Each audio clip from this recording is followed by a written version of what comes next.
Welcome, everyone. This is Pam Edwards. I'm with Vantage Point 3. I think you're in the right place. This is Vantage Point 3's live lunch and learn on the topic of preparing, sharing, and receiving the personal narrative. This is part of our ongoing training for you as facilitators. And I know by looking around here that some of you are experienced facilitators, and some of you, you're new to the process. And I'm pretty confident that there's going to be something here for everyone. And so I'm looking forward to that, and then just looking forward to how God may use our conversation to touch your spirit and to touch the people that you have in your care. And even now, as we're beginning, you might even, just by way of focusing yourself, you might even make a jot down the names. If you're leading a group right now, jot down the names of the people who are in your group, just to kind of help you focus a bit on them as we begin, and thoughts that the Spirit may stir for you.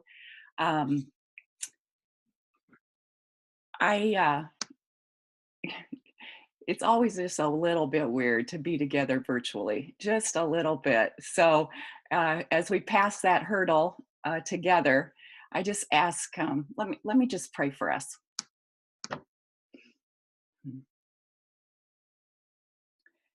Heavenly Father, as I'm here in my home office and it's really quiet, I just thank you that you are all powerful, all present, and knit our hearts and spirits together in even this very unique way.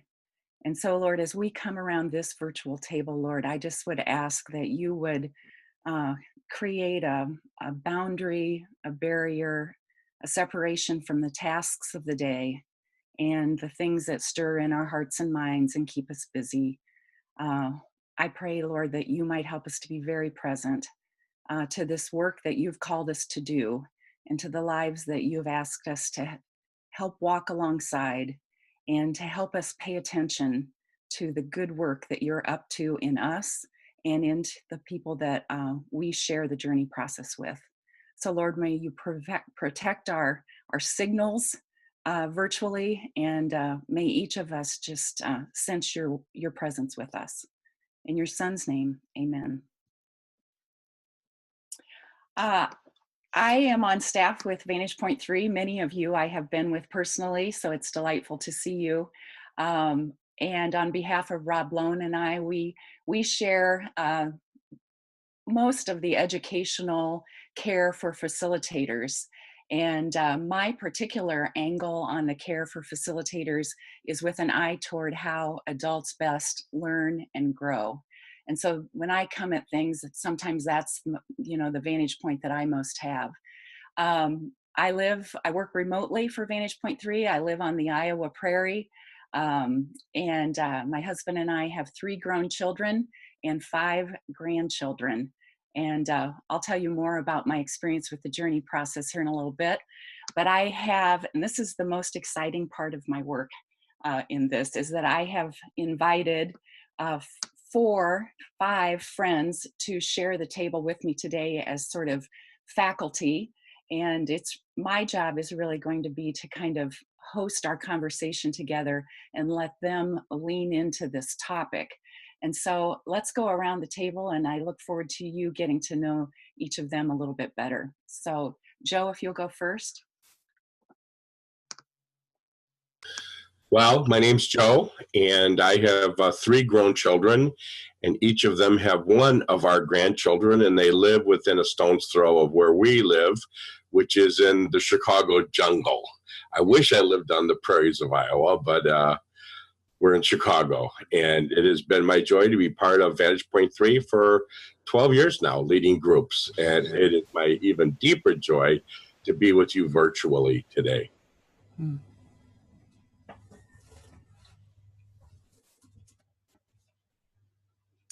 I'm Lori Rasmussen, and it is fun to see your faces. I want to just wave to people that I'm like waving at individual squares.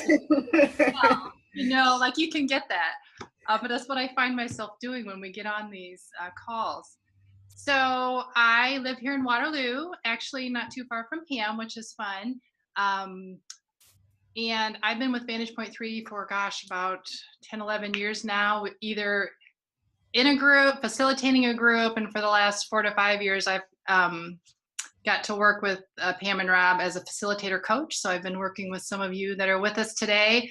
And that's just tons of good fun. I love to help people think about how they're creating a space for other people to grow. And so this is fun. It doesn't feel like work when we're together. I have two young adult and teenage girls who are just a delight to kind of chase after in their ages and stages right now.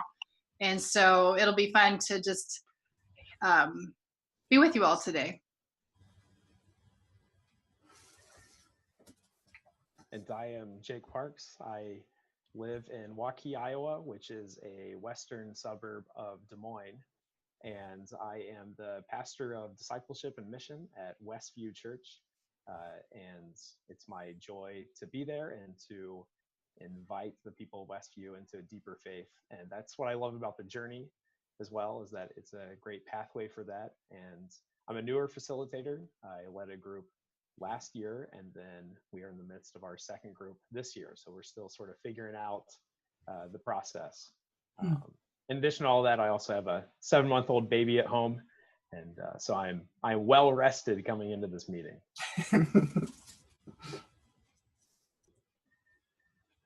Hello, my name's Kimberly Price. I am one of the adult grown children of Pam's, and I have 5 grandchildren. So I'm always rested. I live in West Des Moines, Iowa. Well, obviously Iowa. And I was a participant back.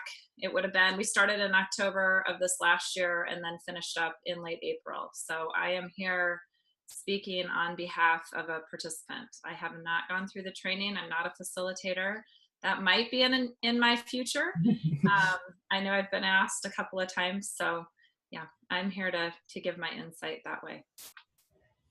Thank you. So that is one of the particular nuances that we're taking with this Lunch and Learn, is kind of pulling back the curtains on some of the relational angles on the narrative process. So let me unpack just a little more of the connections among our faculty today. So in my local church, Lori was in my second journey group. Okay, so she was a participant, someone I got to know through my journey group, and that was like 10 years ago. And then another connection, so Kimberly just pulled back the curtain that she is our oldest daughter and probably got her arm twisted a little bit to participate in the journey through the years. And her facilitator last year was Jake Parks, who just introduced himself. So we're going to have a facilitator and a participant. We got a lot of different angles going on here, okay? So we think that's going to be kind of a cool part of what we have to share. To continue, for you to know for each of us, and maybe this will give you a hook as well. Oh, Emily, I forgot to introduce you. Bless your heart. She's so sweet. Okay, Emily, will you please introduce yourself? Sure, that's okay, no problem. My name is Emily Decker, and I work on staff here at Vantage Point 3. So I went through the journey as a participant about 10 years ago, and then came on staff almost 8 years ago. Very part-time. I only started at 5 hours a week, and as my youngest got older, I've added on to my hours, and now I work almost 35 hours a week. And my responsibilities grew as well. So a lot of the email communication and social media and lots of other little hats that I wear all come from me. And one of the things I get to do is to work with Pam and the coaches. And so I'm excited to be here and ready to go. So Emily is holding up the technical side of this for us today. And if any of you, we're recording this conversation. So if any of you have other facilitators that you want to share this with, or that you co-facilitate with, it'll be available, and Emily will make it really slick, get all the bumps out of it so it's easy to listen to. My own experience with the journey process, I was leading adult ministries in our local church at the time. This would have been about 12, 15 years ago. I was trained as a facilitator, and I went through the journey process myself as I was leading it the first time. And some of you are in that same category. So you're experiencing it the same time as you're leading it. In the same way, when I shared my narrative, I was also the person responsible to facilitate how the narratives were received. So that's kind of a tricky deal, and we'll talk more about that. Joe? Yes. So we were looking for some kind of leadership development in our church 12 years ago, and we didn't like what we had, and we didn't like what we were seeing, because it seemed to be all about knowledge and things that we could use for our mind, but nothing that was holistic, that addressed people in our church, leaders in our church holistically as people. And then through the persuasion of some friends who had gone through Vantage Point 3, I kind of reluctantly came and sat in for a training time, and soon after that went to the training for facilitator training, and grabbed a group within 2 weeks and learned. I just stayed a baby step ahead of them. And after 12 years of this in the church where I was pastoring, I can tell you that Vantage Point 3 has changed the DNA not only of our leadership, but a good portion of our church. We've had well over 200 people that have at least gone through the journey, and it has made a huge difference. When I think of all the things that I have done through many decades of being a pastor of a church, the number one thing in terms of transforming lives, number one, has not been my preaching, good as it is, or a lot of other things. It has been Vantage Point 3. And that's why I have stayed. And it's why I try to get other pastor friends of mine to consider it, because I know the effect, the impact it can have in a person's life and in any organization's life. So I first shared my story as a participant. I have a master's degree in social work, so I have written some narratives of my own story through my education, but I've never really had to share it, and it certainly wasn't in a faith-based context at all. So I've shared it 3 times now. The first time was as a participant, and I remember then how vulnerable just the act of doing that felt. And I remember thinking it was kind of a big deal. And then as I would talk to people about it, I remember some people kind of got that it felt like a big deal, and other people were kind of like, oh, that's nice, And so I remember specifically just kind of having to let all that be okay. The second 2 times I shared it, I was a facilitator. So like Pam said, we'll talk about how to navigate that, but I did have some practice before then. What else was I going to say? Oh, the 2 emotions. The third thing is I'm taking a class right now where, again, it's not a journey class, it's another class where I'm going to be sharing my narrative after about a 5-year gap of doing that. So I'm kind of with everyone in the uncertainty of that and the anticipation of that.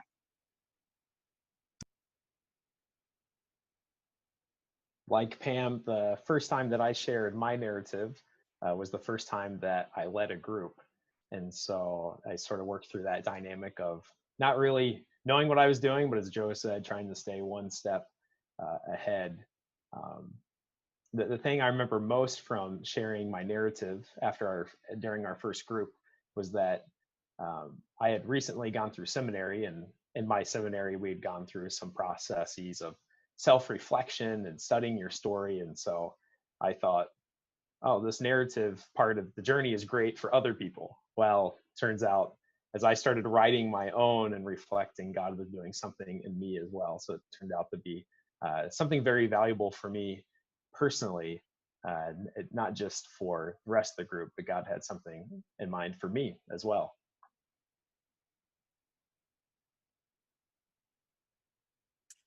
So again, I'll say this a lot as a participant, so you remember I'm not a facilitator. this was the first time that I ever had an experience like this. And so, I remember hearing that we were going to have to write a personal narrative. And at first that didn't seem like such a huge deal, but as we got more and more into it, it was something that I 100% resisted with everything that I had. And so much so that I was scheduled to go, there were 7 in our group, and I think I was scheduled we did it over several days. It was scheduled on like the second or third time, and I ended up rescheduling it because I kept procrastinating. I couldn't get started. And I actually waited until two days before I was supposed to share, and then I knew I just had to sit down and do it. And I sat down and really felt, God's presence in writing. Didn't make any revisions, but it was a difficult thing. I was one of those individuals that I chose to go deep. I chose to take my past and history and all of the things that have happened and face those. And I had a group of individuals that I didn't know, which I think gave me the ability to be able to share things that had I been in a group that I had known, I don't know that I would have done that. And so I was very raw and very real. And, I've talked about this a little bit, with friends and family, but my experience of actually telling my story, very difficult to read it, to look at, a piece of paper and know that that was me and that was my life. And then afterwards, I give the description of hearing crickets in the room. It was like you could hear a pin drop. Everybody was kind of sitting there like deer in the headlights, blank face. And that feeling inside of me of, oh, okay, well, maybe I told too much, or how did they deal with this? And then as time went on and we started discussion, and that, obviously that all was taken care of. But it was a terrifying experience, very difficult. And I would say was the beginning, that process for me individually was the beginning of unraveling and creating a whole lot of chaos that maybe only in the last 2 to 3 months, I've started to put the pieces back together and move forward.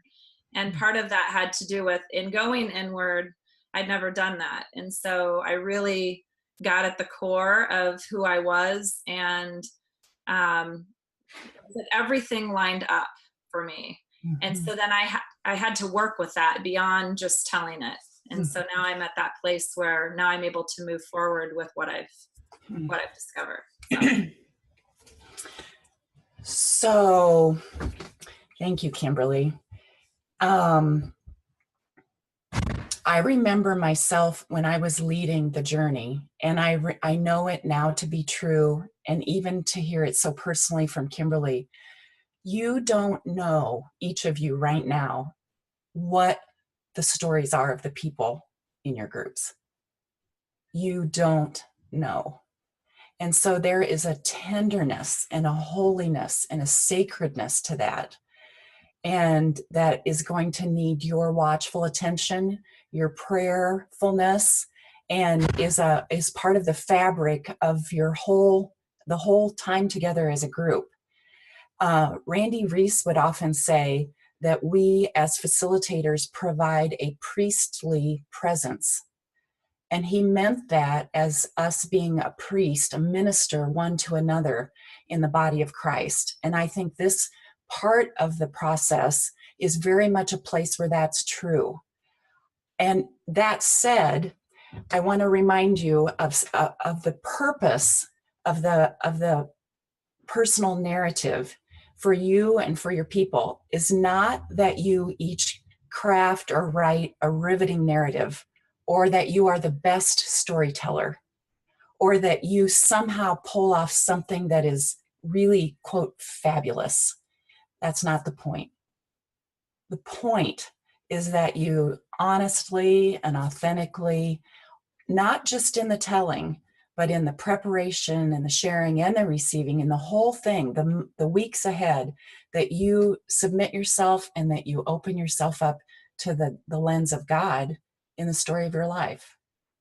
And that you try, and and it kind of, when you submit to it and just make time for it, when you just allow God's eyes on you and your life to be present. So what you're inviting people to do is to let God help them process their lives, and to just do that in whatever way works for them, whatever works best for them. So we thought it might be just to give us some handles and to kind of look at the three categories of preparing, sharing, and receiving the personal narrative. So let's take a look at just the idea of preparing. Some of you are probably, I know, in stage 2, and so there is some preparation going on right now. And I wonder from my team here what you would say about how people should prepare, get started. What advice do you have along the way in these weeks ahead? So many people get hung up on the actual starting. I mean, there has to come a moment where you begin to write, where you begin to type or whatever. And writer's block can hit very early. And so I know these words don't fit for everyone, but I try to encourage our group to just begin, just start the process. And one of the sayings in Vantage Point 3 that I really like is that life is lived forward, but it's understood backward. And most people, it was true for me in my late 50s.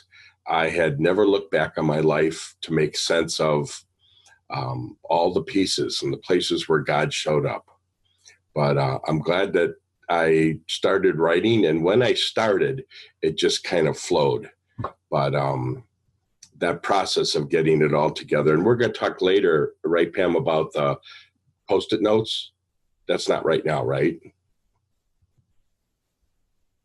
I would go ahead and say what you want to say about that. Okay. So the Post-it note experience, which is part of preparing your story, it's like a first step. That night is one of the most special nights in all of the year. But what I've noticed through different groups that I've had, that people in your group who are maybe a little bit older or have had a past that's been really rough, that can be a really tough time for them as they fill out the Post-it notes. One of my last journey groups, half the people in the group had spent time in the penitentiary, not jail, the pen. One man had spent half his life in the penitentiary. They were all knew Jesus and their lives have been transformed. But asking them to go back and to make Post-it notes out of things from their past was a really, really hard thing. I remember one woman, Michelle, she actually got red in the face and started to weep because she was writing down things that for years she had tried to forget.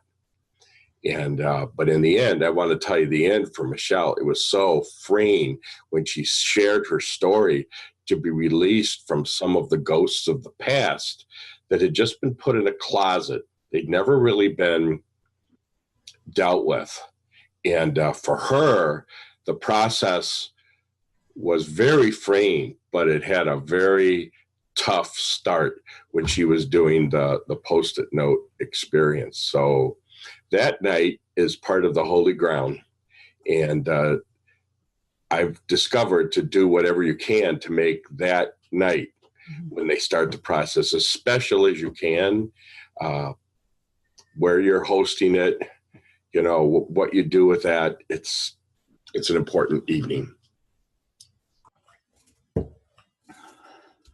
So what Joe was just talking about, the Post-it night, for those of you that remember, is session 2 of stage 2. And when I think about preparing, just a little facilitator tip, sessions 3 through 5, you can remember or know that those sessions are helping your participants start to think and unpack, you know, their story. There's questions in there. Like, those sessions are designed to kind of continue that process leading up to the finishing and the actual sharing of the story. So when you see people start to, I got to get this done, just they can relax a little bit, because those sessions will help them kind of pull things together. I was looking at the notes, and I mean, things like looking at your foundational years, how God's forming us, looking at character testing, all things that start to kind of weave and help narrow that path so they can pull their story together. So it's good, and we can help them, you know, alleviate some of that rushedness to it, because they have some time to do that. The other thing is to check in throughout those stages. How's it going? You might need some little side conversations.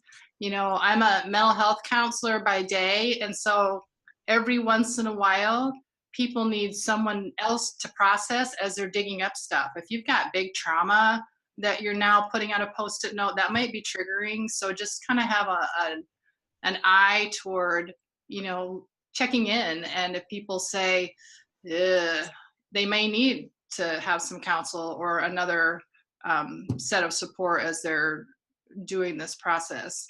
And then my words were always, how are you making space to just to do this process so you don't cut yourself short? And so just continuing to hold that, how are you creating space, giving yourself permission to have time to do this, is another just little reminder.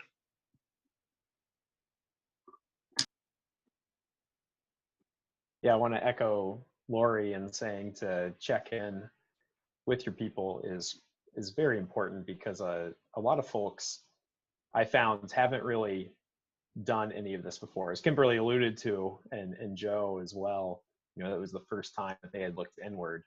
And so that was true for a lot of folks in our first group. And so it's intimidating, or it can be scary.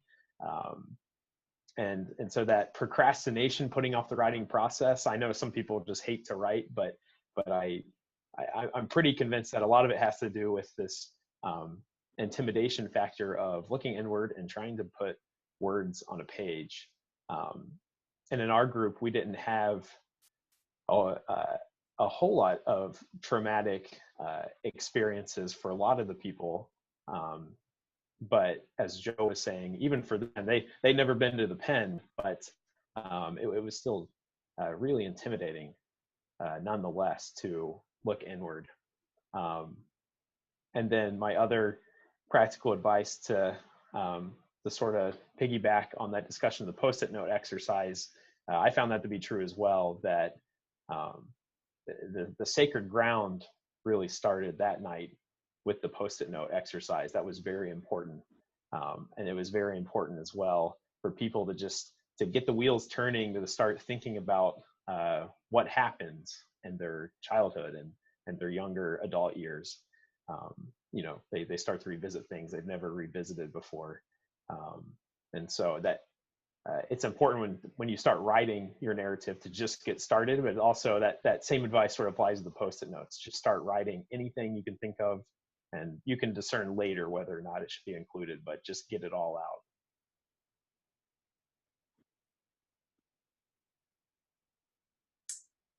So again, as a participant, just getting started was one of those, because I think that our facilitators did say, well, just get started, write something. And I'm the one that had the writer's block. Could not get started. I couldn't put anything down until those 2 days before. So I still think that's great, encouraging advice, and just continue to encourage and continue to ask. And, you know, a thought that I had throughout, which I didn't do, but might work for some, is journaling. So just sort of journaling each day, a little bit of something, and then, you know, throwing those journal pieces together, or even just reading the journal. I know one of the things that was helpful was the idea that this didn't have to be linear. It didn't have to be told in a way that was, you know, riveting or perfect. It just had to be, you know, what it was for us. And so I think that would be helpful, offering a couple of different ways that they can go about doing their writing, whether that's in pieces, or because we all, you know, we all learn differently, we all think differently. So, and I think that the Post-it note activity really helps facilitate not having to necessarily put things in a linear fashion, because many people aren't, they're more abstract. Mhm. So that would be a suggestion. The other thing that I just thought of, and we hadn't talked about this, and Jake, you can jump in, or Kat, you could jump in too. I think one of the things that I sensed at the time, and I just had the feeling again as we were talking, I think our time from when we did the Post-it notes until we actually began our stories, we had quite a break, like Thanksgiving and Christmas were in there. And we had there was quite a bit of time between that. And if you can keep your time together in those sessions, so when you do the Post-it note and then you have those follow-up sessions to when you actually begin to share, not having quite a break, I think that was part of it also. We had done the Post-it note and then it came back around. And I just remember there being kind of a disconnect. I had to go back and remember where I was at. And I had not, because I wasn't somebody that wanted to get started right away, then it became even harder to put myself back into the emotions that I had when I was actually doing the Post-it notes. So that would be another suggestion I would make. Cool. Thanks. Let's take the shift to the actual sharing the narrative. So as facilitators, you're having to make decisions about who goes first. Do you share yours first? What modeling can you provide? What would be best for your group? What's kind of some pros and cons of that, would you say? So before I answer that question, I want to throw in what I always say about Post-it notes. And that is to buy the 3M Post-it notes. Don't try to go cheap on those, because they're going to be using those notes a lot, moving them around and keeping them for a few weeks, probably putting them on poster board. And if you buy the cheaper brand and save 5 cents, when they go out to the parking lot or your driveway and it's all windy, parts of their life are going to blow away, literally. So pop for the good ones, and you'll be glad you did. Anyway, to answer your question, Pam, so I've always gone first. And the reason I do is I want to set the tempo, the table for the level of transparency and vulnerability. And I think it's important to be sharing things that are more than surface level, things that dig deep into your life. And I believe that modeling that, at least toward the beginning, is really important for everyone else to get their cues as to what's appropriate or what would be inappropriate. The tricky part of that is, how does the group then respond and receive the story that you've shared? So I usually have one person that I've prepped to, after I've shared the story, this is what I'd like you to do with the rest of the group in terms of the kinds of questions that are right to ask, not right to ask, and how they pray for me and affirm me. I try to get one person up to speed that kind of leads that. And then afterward, it just flows. But that first one is so important because they're setting a tempo there. So I'd like to share a little bit more about following up what Joe just said, because it's such as a facilitator, you really want to hold the honor that each storyteller experiences the same flow, right? So you don't want to be like, we forgot to pray on that one kind of thing. You want to have kind of a set structure in your mind so that each experience kind of has those brackets of similarity. The stories will be different, but the entering into that and the entering out of that looks the same. So I can give an example of kind of how we did it. Get your story. We allowed an hour for each person, and get your storyteller all situated. If they need water, whatever they need to feel comfortable, they're going to read it, right? Always strongly encourage that they read it versus just having some notes and then talking, because that can turn into a rabbit trail that you just cannot get back sometimes. And it helps their anxiety typically if we just have a paper to read. So they're going to start, we would pray for the person who's going to share. And once you get flowing, we did it in a retreat format. So we would have the person who just shared be the prayer for the person who's then going. So it was a kind of a domino effect. And so everybody kind of knew their role and how we did that. So the person who just shared will pray for the person who's up next. And then you're going to coach we'll talk more in a little bit, you're going to coach your people well on how to listen and receive that story. But then once there's done, man, there's that silence in the room, your crickets, Kimberly.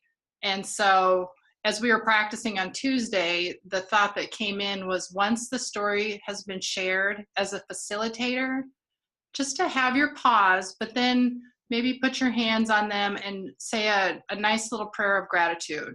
And that helps break that silence and kind of shift into, now we're going to go into a time of reflection and blessing, because if there's hard stuff, people don't know what to do, and some people aren't comfortable with silence. So as your role as a facilitator can kind of help move that for your group. And then open it up to a time of blessing and reflection. And so you're going to coach your people to give words of encouragement, words of thanks, words of hope and blessing, and questions of clarification. Careful not to have questions to maybe dig deeper or resolve issues or fix things. So you might be saying that more than once as you're sharing stories, just to help people. They can just sit back and hear instead of, going on to tangents that aren't really appropriate for that time.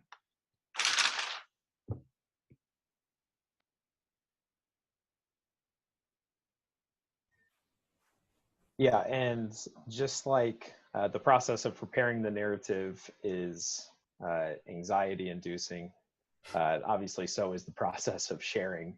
But what I was really struck by in doing it last year, how exhausting it is when people are done sharing. For a lot of folks, they feel emotionally or spiritually drained when they are done. So for those of you who are new to facilitating, be prepared for that, have that on your radar.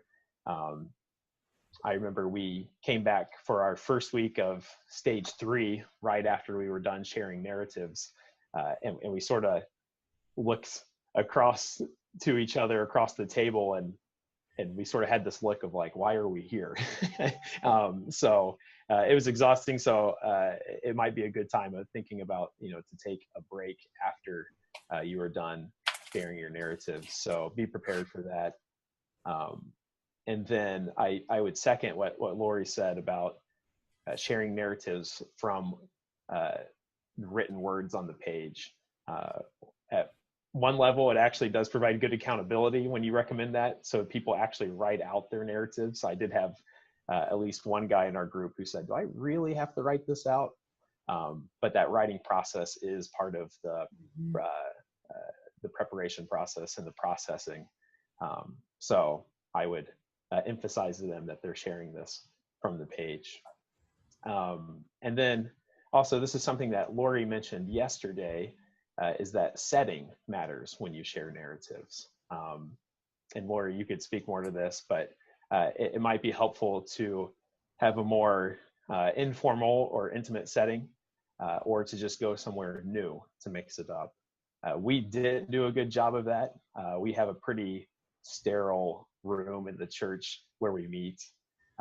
And then I think the night that Kimberly shared her narrative, we were actually at a business's conference room.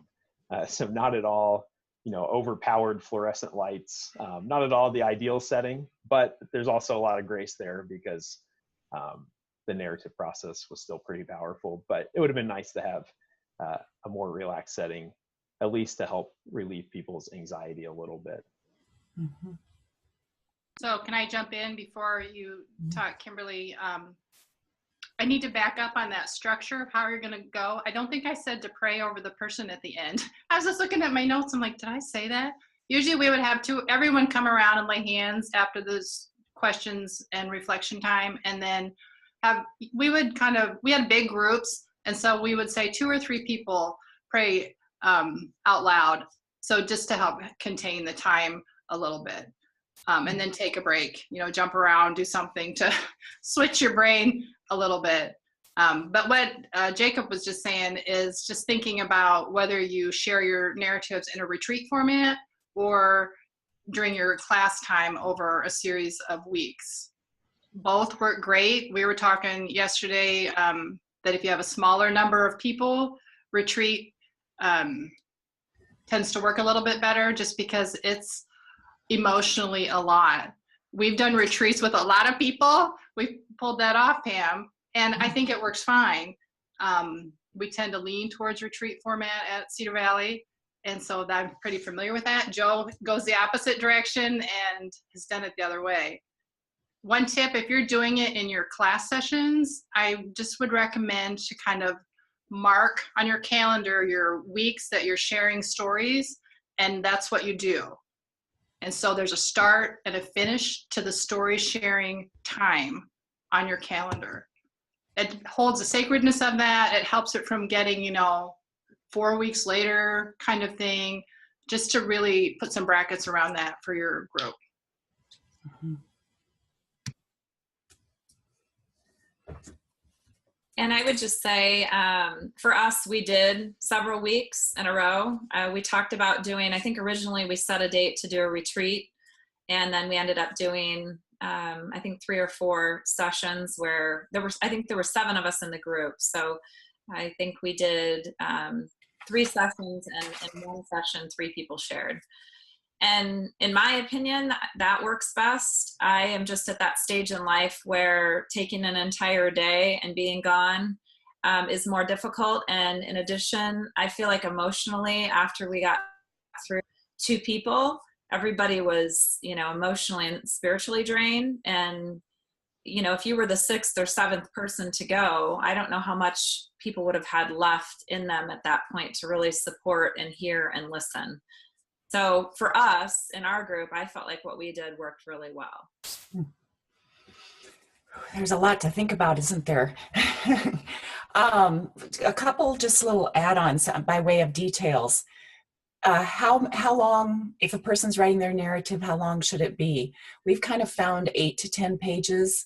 I say double space, Joe says single space, so there's some wiggle room there. But 8 to 10 pages typed, about 12-point, 10-point font is going to get you in the right category. It's okay for someone to write a longer narrative, but they're going to have to get it down to about that window with your coaching or a mentor's coaching or your time. It's just difficult for everyone to listen beyond that and to try to honor everyone in a similar kind of way. So your modeling and coaching on that will be helpful to them. There's also an experience, I think almost everyone who shares their story has, borrowing from Brene Brown, that there's this experience of a vulnerability hangover.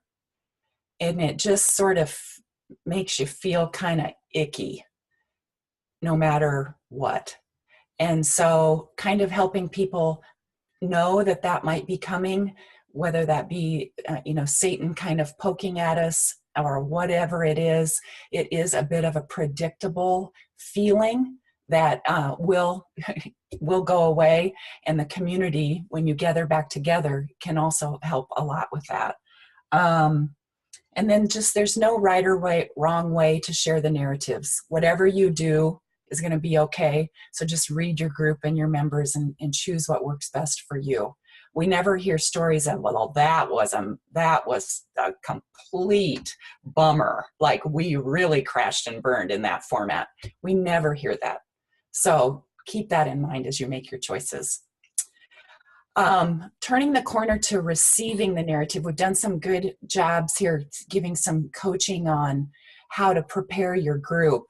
I'd like to shift to, Kim, you mentioned that when you shared your story, that it just felt like crickets.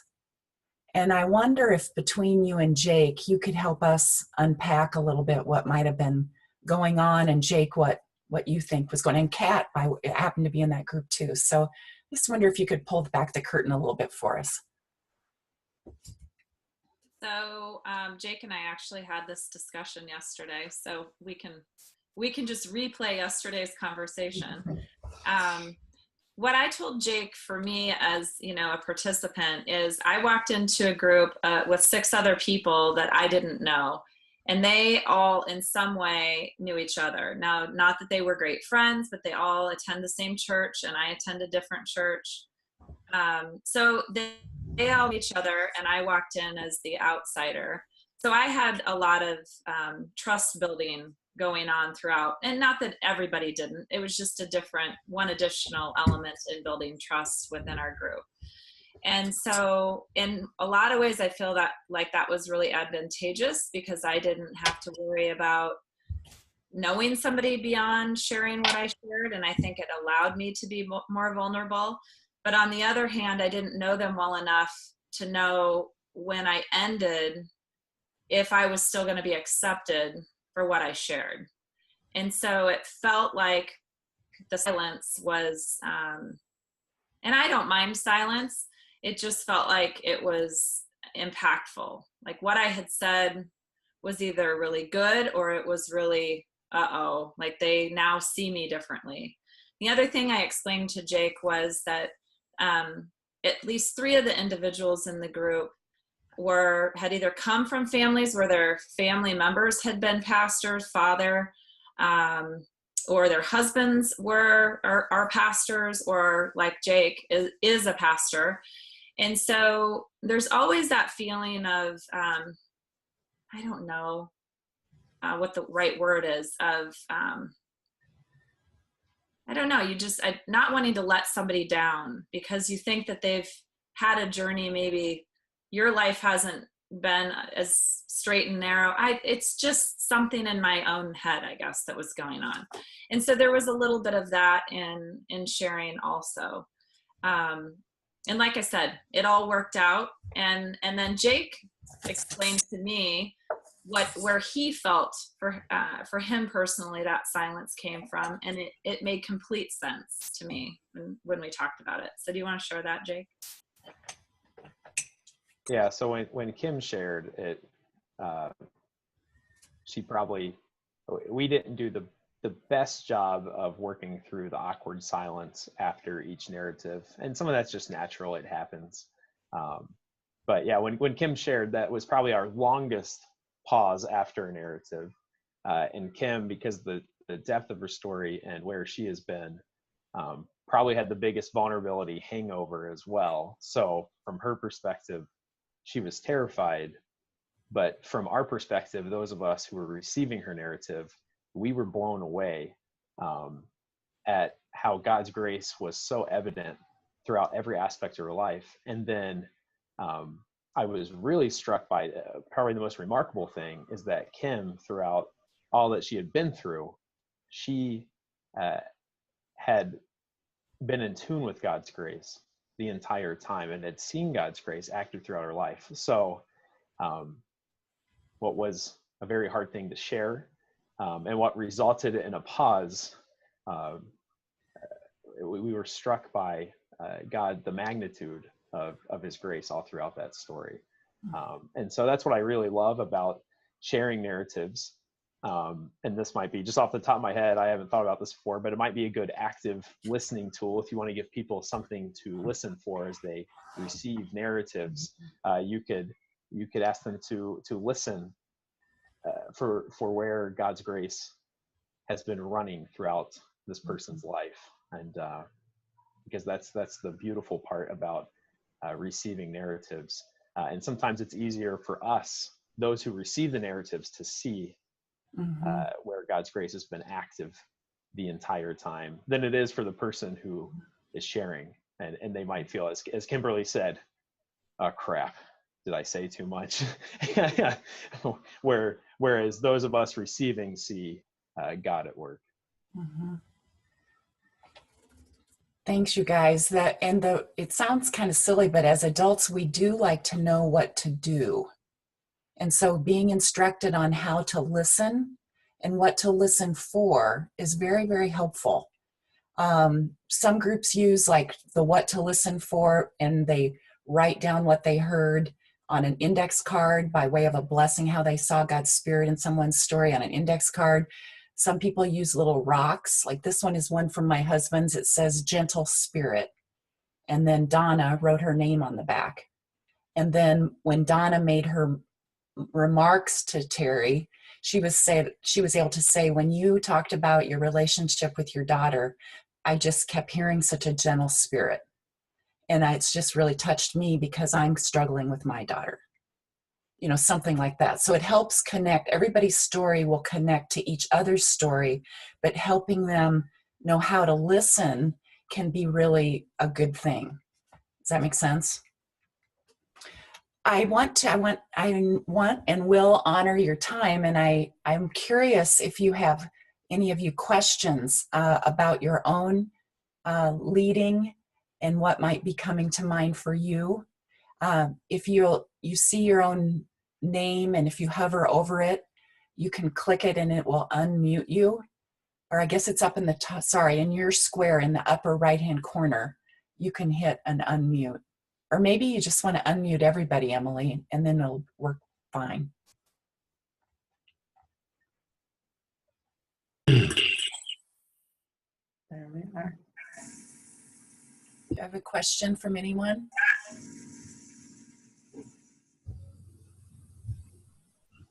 Pam, I have one question. Go ahead.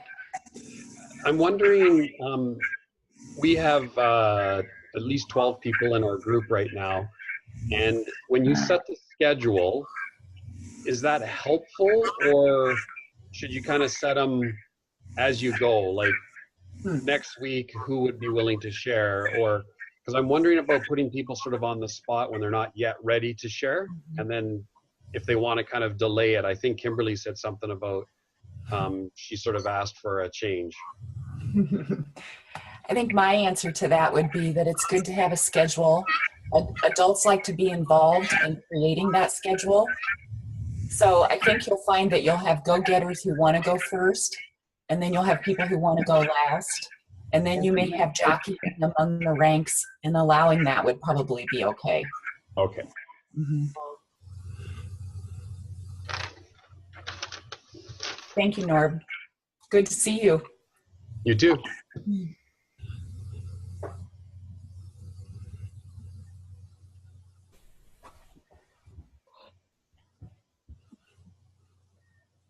Any other questions for your own facilitating?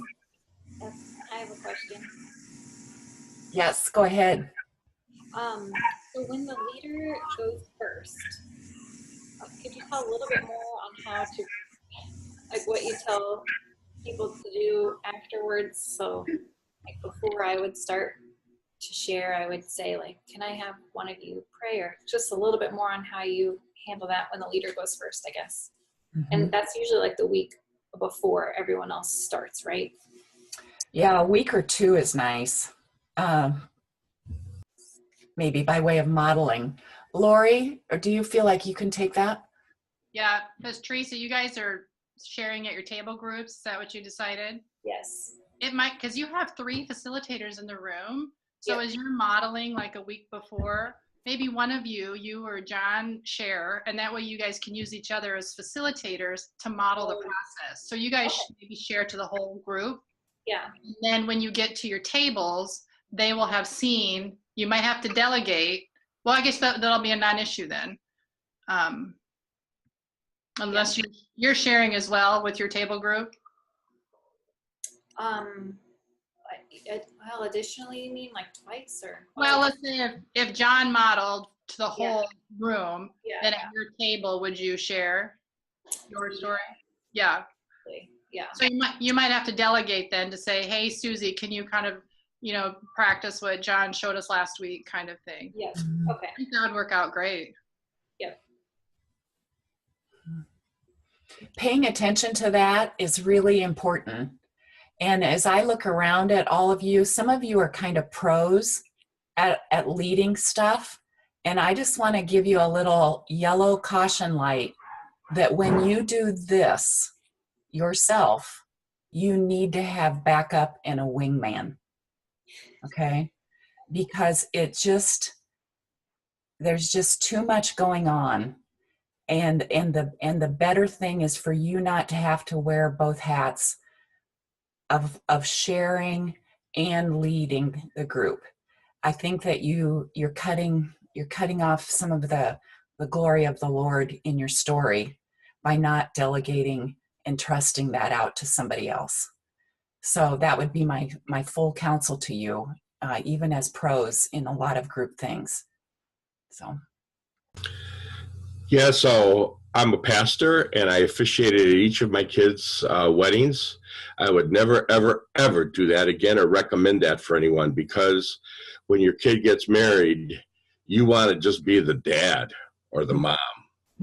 And I couldn't be both at the same time. I was the wedding officiant. And when you share your narrative first, you don't want to have to be the facilitator and the person that's sharing their life narrative. You want to just be totally in the moment of sharing your narrative, knowing that someone else is going to follow that well. Pam, I need to correct something that I said, I guess, to you the other day.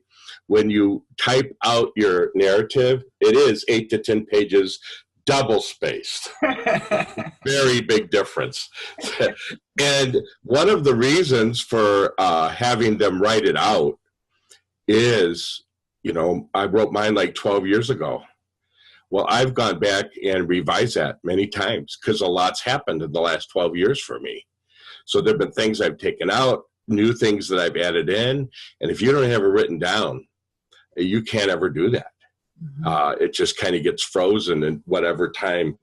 So encouraging people to write it down is extremely important.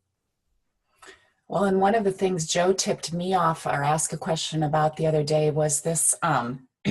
Several of you are leading groups where you're going to share your narratives over a period of weeks.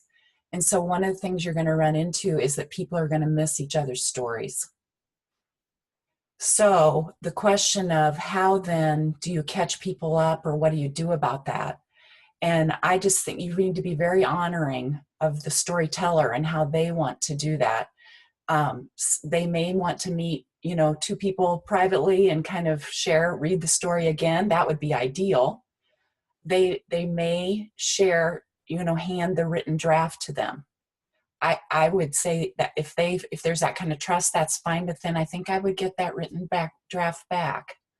I mean, I just don't think people want to have a draft out floating around for, anyway, there's a lot of honoring to be considered in how to do that well among people. So that will get a little tricky, but pay attention to that. Those of you who have led here with me today, do you have any closing encouragement for these facilitators? Joe, Lori? Well, John, did you have a question? I thought I saw you trying to speak. Oh, you're on. We can't hear you. You need to unmute yourself. Yes, I was trying to speak. I don't know if this works for everyone, but in our group, we have a covenant that we're not going to tell stories if everyone's not present. Mm-hmm. And I know that when I went through it as a participant, we did the same thing. And we only have 6 folks and 2 facilitators, so it's not that difficult. But we're telling everyone they have to be there when they do the narratives. Mm-hmm. When we do the narratives. And if for some reason they just cannot be there, we'll postpone. Mm-hmm. Good. Thank you, John. Good to see you too. Yeah, you too. There were 2 other things that were mentioned when we were talking yesterday that I think as a participant would be important additions.